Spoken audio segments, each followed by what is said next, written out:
There's a moment when the watcher realizes it's been watching all along. And in that moment, everything changes, not because the world transforms, but because you finally see what was always seeing. You've been living inside your own head for so long that you forgot there was someone listening. Someone who hears every thought before it becomes a word.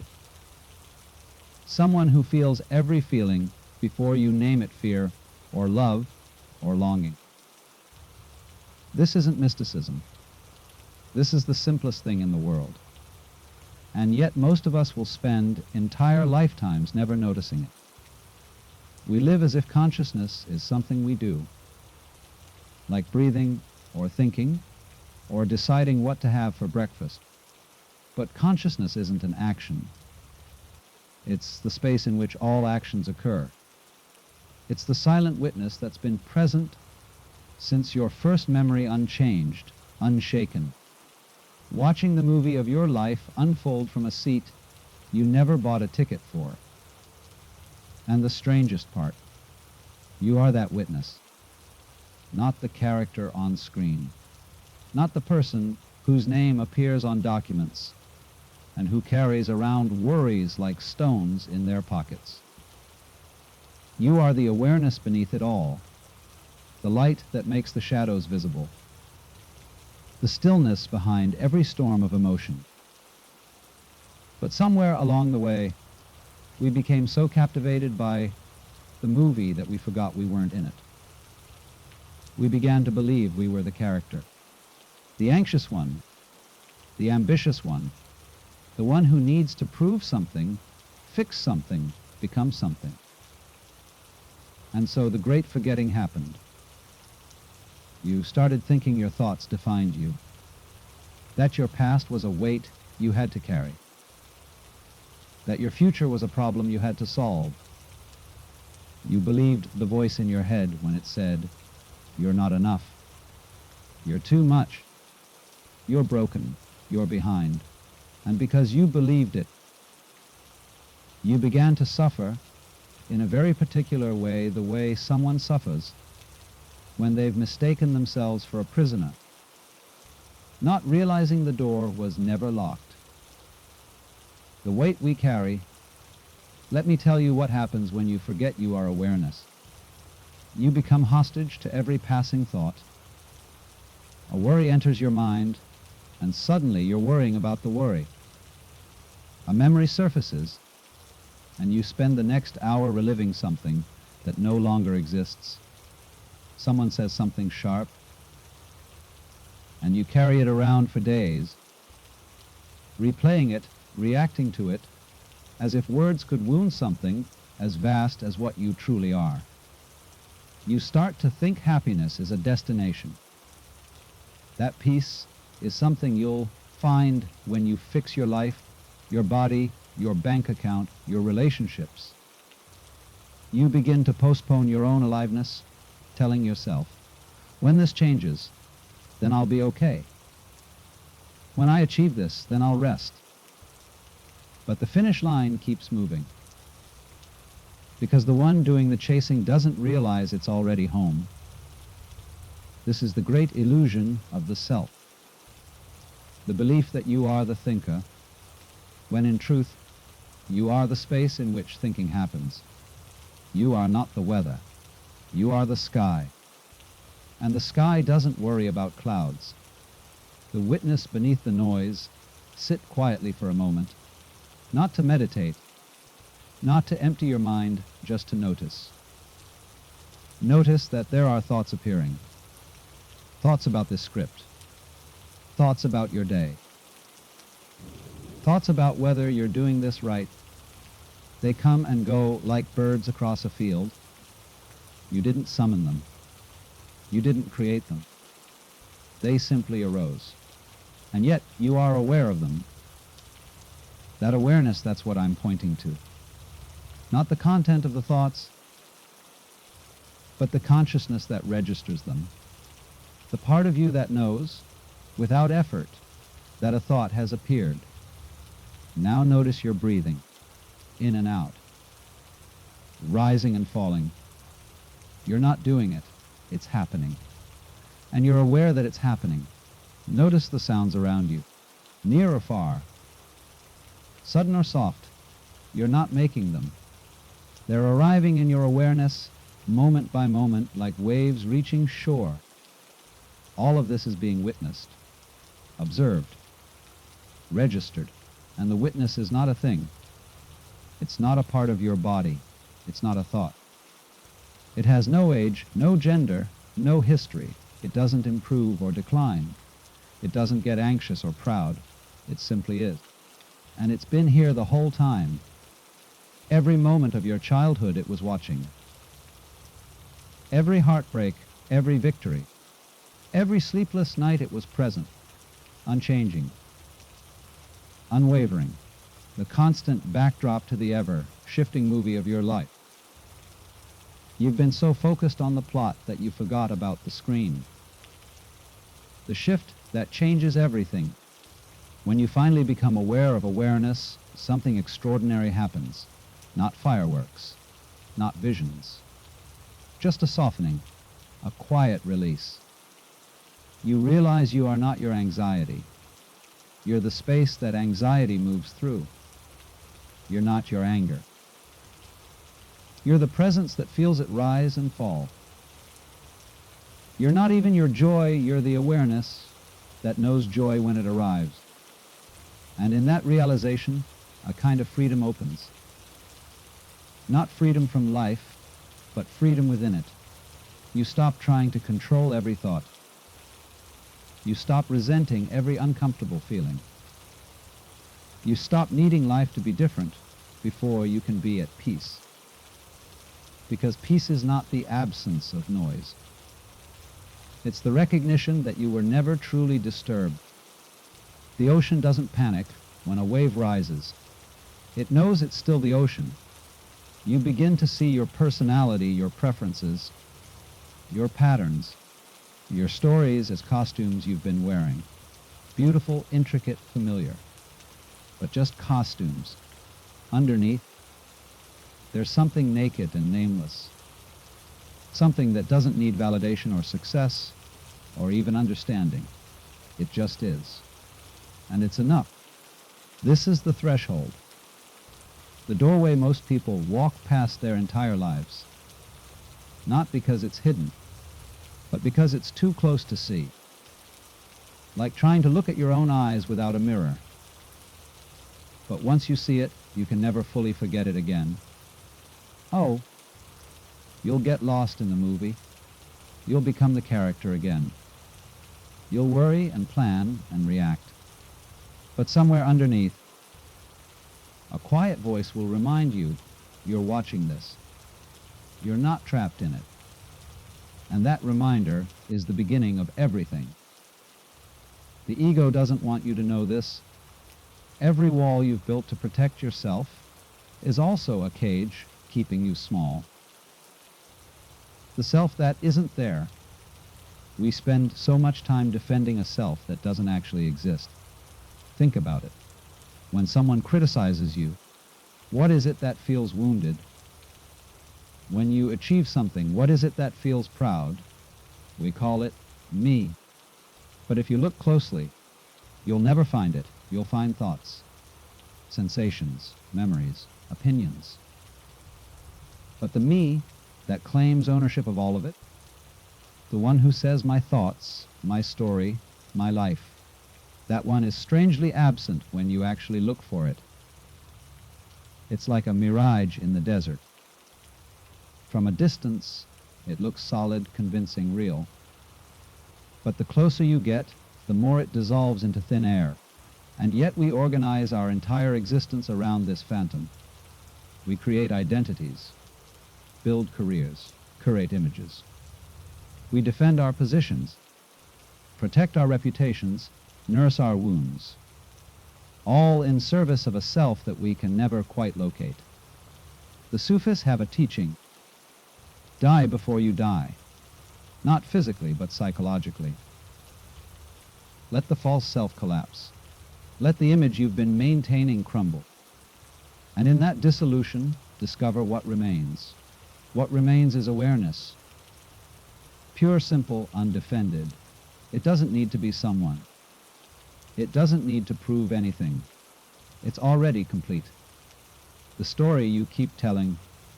We are storytelling creatures. We take the raw data of experience and weave it into narratives. This happened, so I became this way. That person hurt me, so now I struggle with trust. I failed once, so now I'm afraid to try again. These stories feel true. They feel like the bedrock of who we are. But here's the uncomfortable truth. Most of them are fiction. Not in the sense that events didn't happen, but in the sense that the meaning we assigned to them, the conclusions we drew, the identities we formed, those are constructions, interpretations. One version of an infinite number of possible stories we could tell about the same set of facts. And the person telling the story, the narrator who strings together the past into a coherent me. That narrator is just another character. Another thought claiming to be the center of it all. When you become aware of awareness, you start to notice the storytelling in real time. You catch yourself mid-narrative. Oh, there I go again, replaying that conversation. There's the story about why I'm not good enough. There's the fantasy about how things should have gone. And in that noticing, something loosens. You realize you're not obligated to believe every story your mind tells. You can watch the narrative unfold without climbing inside it. You can let the story be there without letting it define you. This is not denial. It's not pretending painful things didn't happen. It's recognizing that the pain itself is different from the story about the pain. The event is different from the meaning you layered on top of it. And awareness holds both. It holds the pain and the story. But it isn't either one. The trap of becoming, somewhere along the way, we absorbed a dangerous belief that we are incomplete, that we need to become something other than what we are, more successful, more enlightened, more healed, more disciplined, more love. And so we turn life into a project, a process of self-improvement, a journey towards some future version of ourselves who will finally have it all figured out. But here's what no one tells you. The one trying to become is the one blocking the realization. The seeker is the obstacle. Because the search itself is built on a false premise that you are lacking something fundamental. You are not incomplete. You never were. You've been whole this entire time, just convinced that you weren't. It's like a fish searching for water, or the sun looking for light. The thing you're seeking is the very thing doing the seeking. Awareness doesn't need to become anything. It's not evolving. It's not ascending toward enlightenment. It simply is perfectly, effortlessly always. And you are that. Not the you with a name and a history. Not the you who worries about tomorrow. The deeper you. The aware presence that's been witnessing it all. When this lands not as a concept, but as a felt recognition, the urgency drops away. The pressure to fix yourself eases. You realize there's nothing fundamentally wrong that needs correcting. Yes, there are patterns to notice, behaviors to adjust, healing to allow.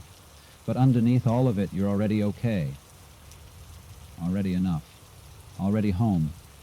The ego's last defense. The ego is clever. It knows its survival depends on you believing you're incomplete. So it does something sneaky. It turns even the spiritual path into a project. It makes awareness into a goal, enlightenment into an achievement, presence into something you need to master. You start meditating to get somewhere. You practice mindfulness to become better. You seek awakening as if it's a trophy to collect. And the ego quietly takes credit for all of it, whispering, "Look how conscious I'm becoming. Look how much progress I'm making." But awareness doesn't progress. It doesn't improve. It's not a skill you develop or a state you enter and exit. It's the unchanging reality you've been ignoring while chasing after experiences. The moment you try to possess awareness, you've missed it. Because the one trying to possess it is a thought. A movement within awareness, pretending to be outside of it. This is the final layer of the illusion. The spiritual ego, the one who collects insights like trophies. The one who thinks being awake makes them special. But true awakening has no pride. It doesn't set you apart. It doesn't make you better than anyone. If anything, it makes you ordinary in the most beautiful way. Because you realize that everyone, every single person, is this same awareness, just lost in different costumes, different stories, different dreams. The invitation to dissolve. So what does it mean to become aware of awareness? It means stopping, not doing more, but seeing more. Not adding another practice to your routine, but noticing what's already here. It means catching yourself mid-thought and asking, who is aware of this thought? It means feeling an emotion rise and asking, who is feeling this feeling? Not to answer with another thought, not to find a clever concept, but to rest in the question itself, to let it open a doorway. Because every time you ask, you'll find the same thing, a silent presence, a spaciousness, an awareness that has no boundaries, no beginning, no end. And that awareness is looking through your eyes right now. It's reading these words. It's wondering if this is true. It's been here all along.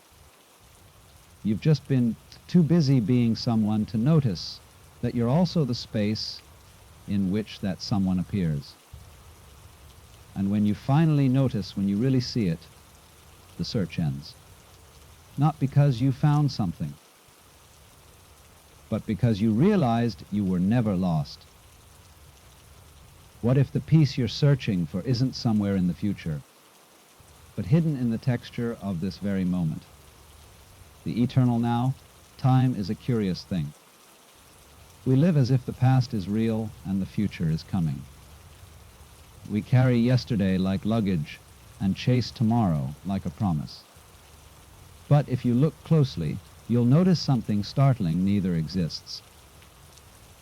The past is a memory occurring now.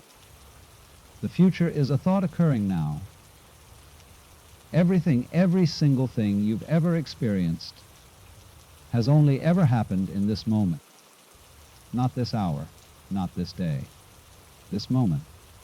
The razor's edge of existence where life is actually happening. And yet, we're almost never here. We're lost in regret about what was or anxiety about what might be. We narrate, analyze, plan, replay. Anything to avoid the raw simplicity of what is. Why? Because the now is uncontrollable. It doesn't bend to our preferences. It doesn't wait for us to be ready.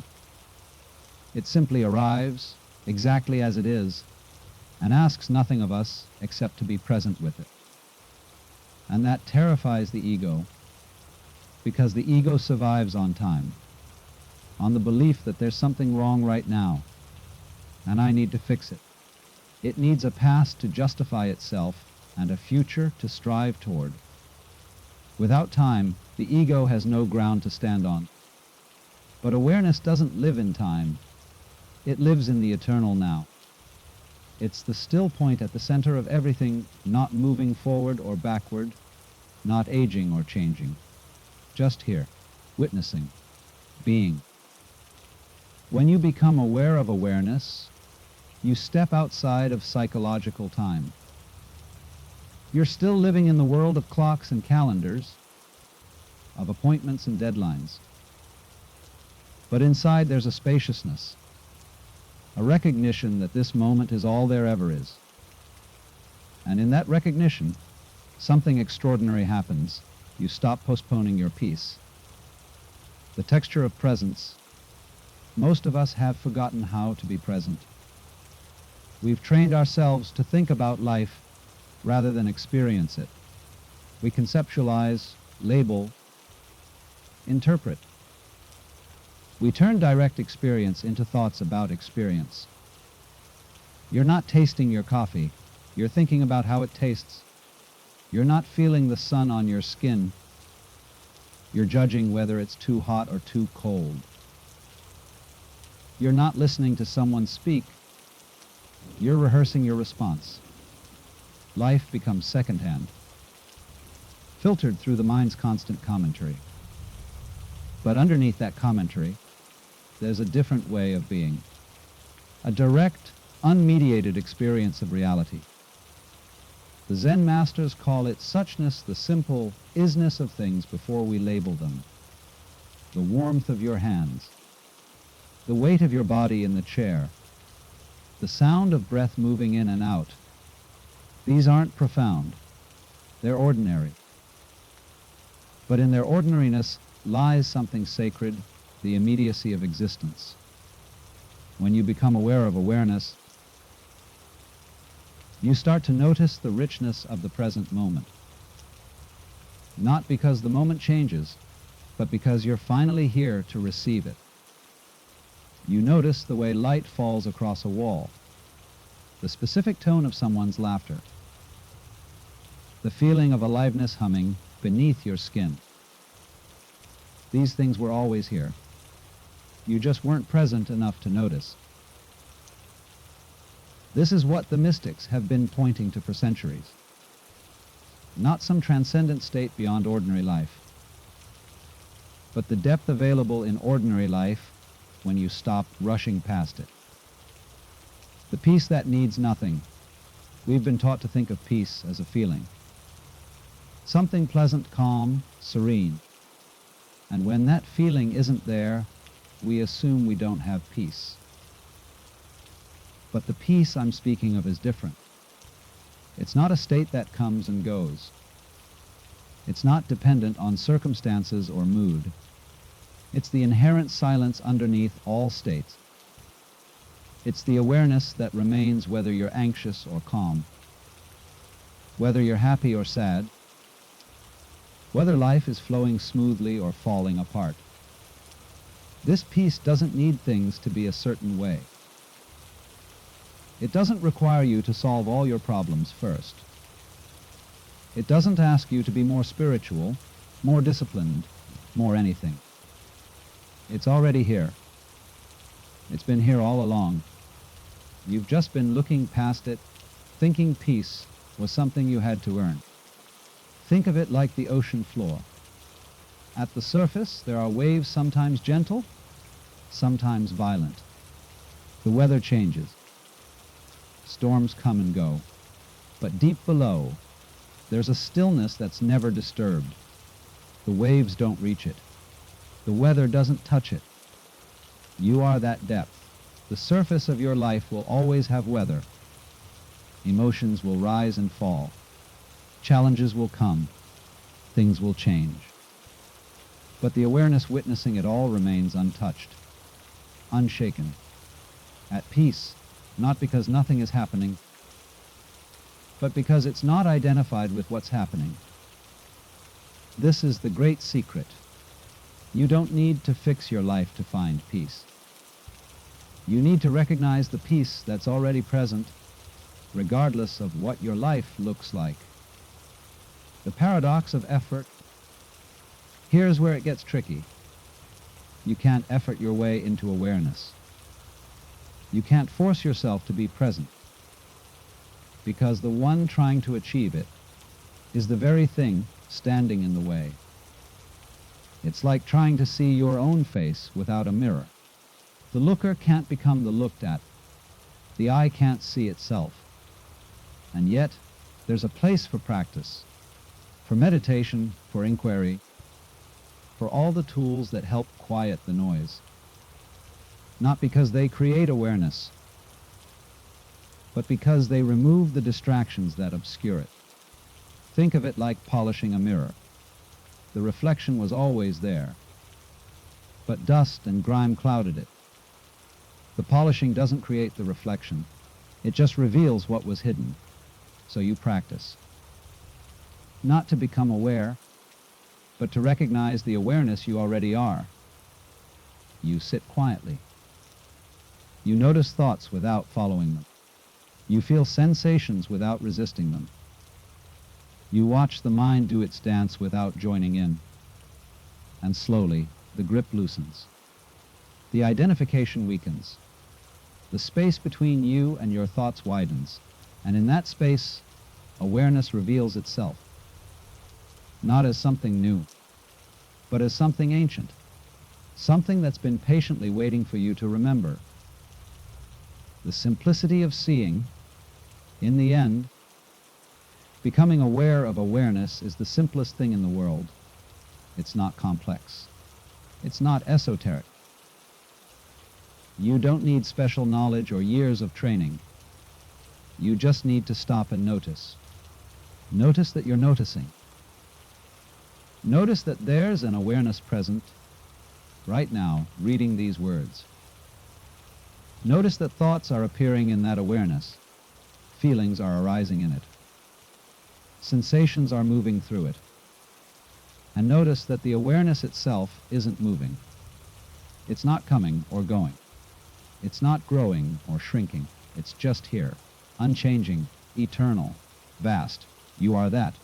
Not as a belief, not as a philosophy, as a direct recognition, a seeing that can't be unseen.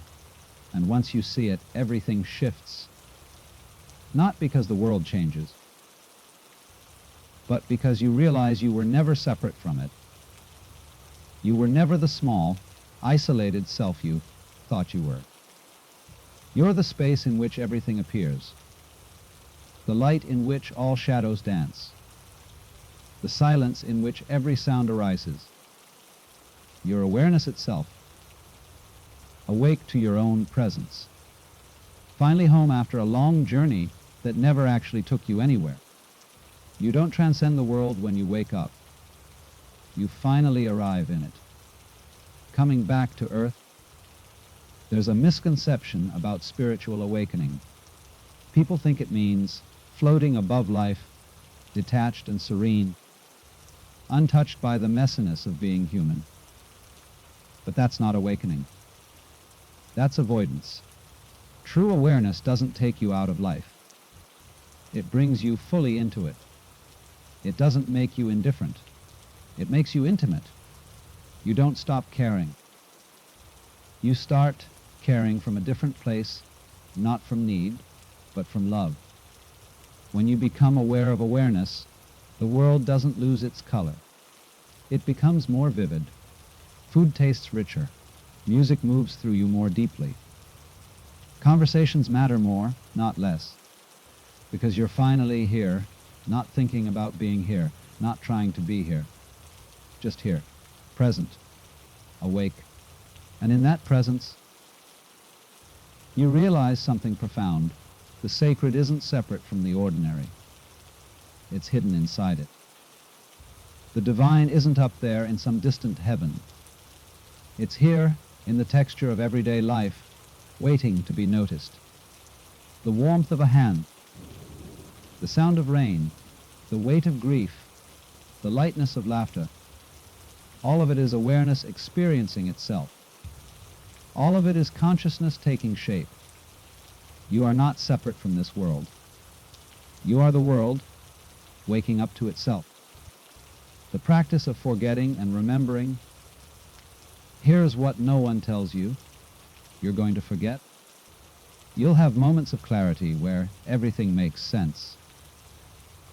Where you see through the illusion. Where you rest in pure awareness, peaceful and free.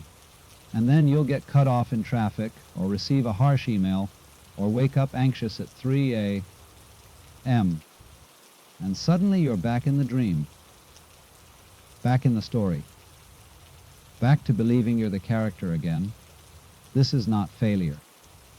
This is the rhythm of awakening, forgetting and remembering, contraction and expansion, getting lost and finding your way back.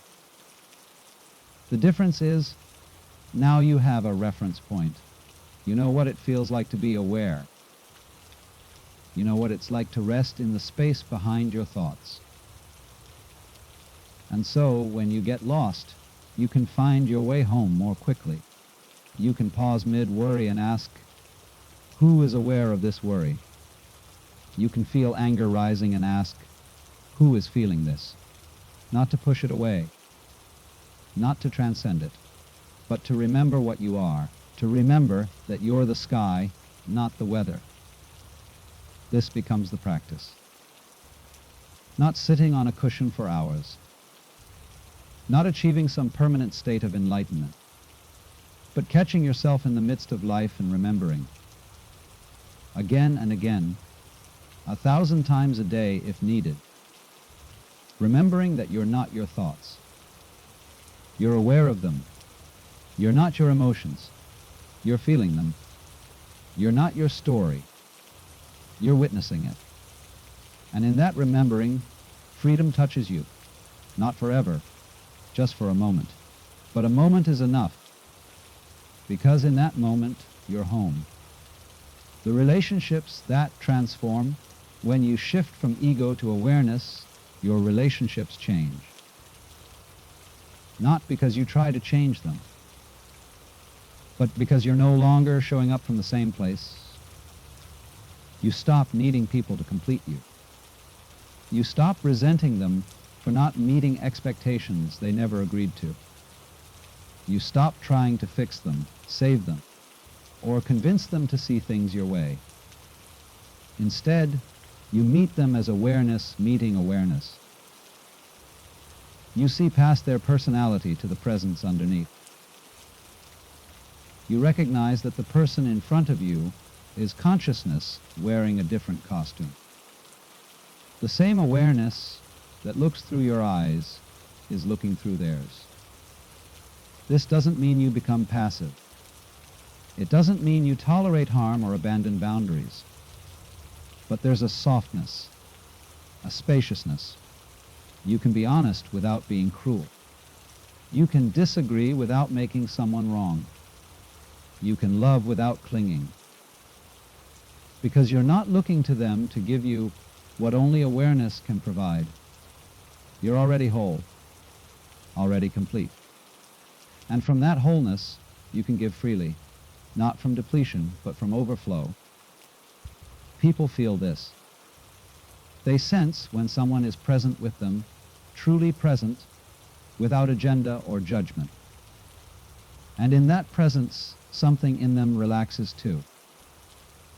You become a mirror, reflecting back their own depth, reminding them of what they really are beneath the noise. This is how awakening spreads, not through preaching or convincing, but through presence. Through the quiet transmission that happens when one person remembers, and in that remembering helps another remember too. The unfinished journey, here's the beautiful, frustrating truth, this never ends. There's no final destination, no moment when you arrive and get to stop. Awareness is not a peak you summit. It's an infinite ocean you're learning to swim in.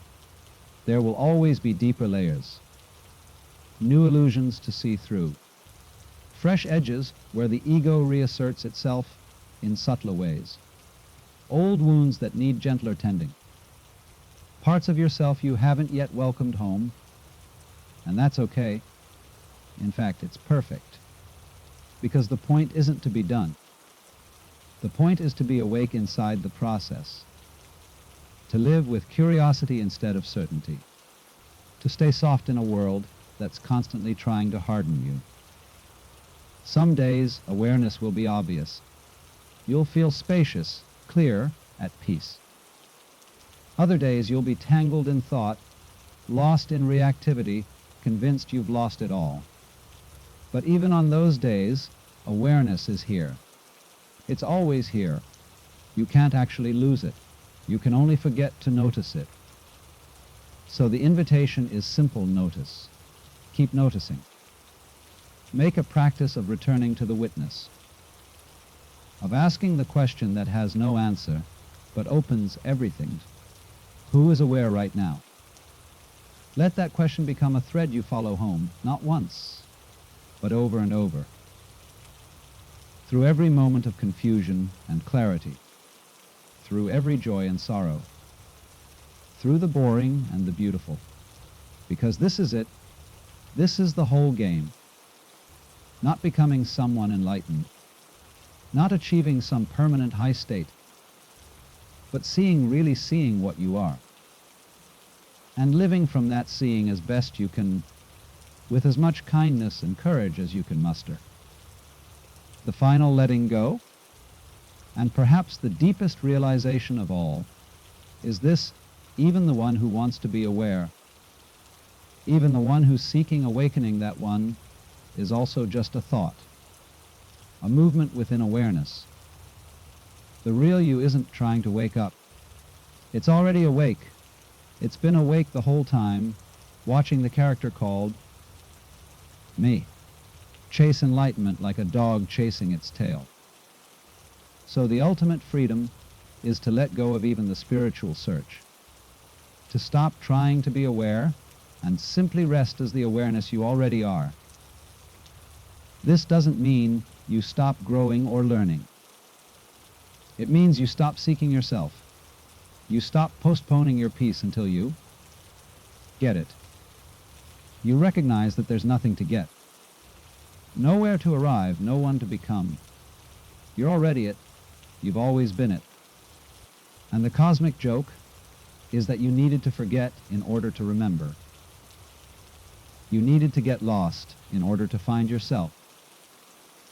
You needed to become someone so you could realize you were never just someone. You are the infinite pretending to be finite, the eternal playing at time, the boundless wearing the costume of a body and a name. And when you see that, when you really see it, the search ends. Not because you found what you were looking for, but because you realized you were what you were looking for all along. So here you are, still breathing, still thinking, still feeling, still beautifully, messily human. But now, maybe there's a whisper underneath it all, a quiet knowing, a sense that you're more than the voice in your head, more than the story you've been telling, more than the person who worries and hopes and tries so hard. You're the awareness that makes all of it possible, the light that illuminates every experience, the presence that's been here since before your first memory and will be here after your last thought. You are the space in which life unfolds, the silence in which every sound arises, the stillness at the center of all movement. And you don't need to do anything with this. You don't need to make it into a project. Just let it sit. Let it simmer. Let it work on you the way water works on stone, slowly, gently, inevitably. Because once you've glimpsed it, you can't fully unsee it. The awareness is awake to itself now, and that changes everything. Not all at once, not dramatically, but quietly, slowly, the way dawn breaks. One moment you're lost in the dark, and then, almost imperceptibly, there's light. And you realize it was never really dark at all. You were just so convinced by the story of darkness that you forgot to notice the awareness that knew the darkness. Welcome home. You've been here all along.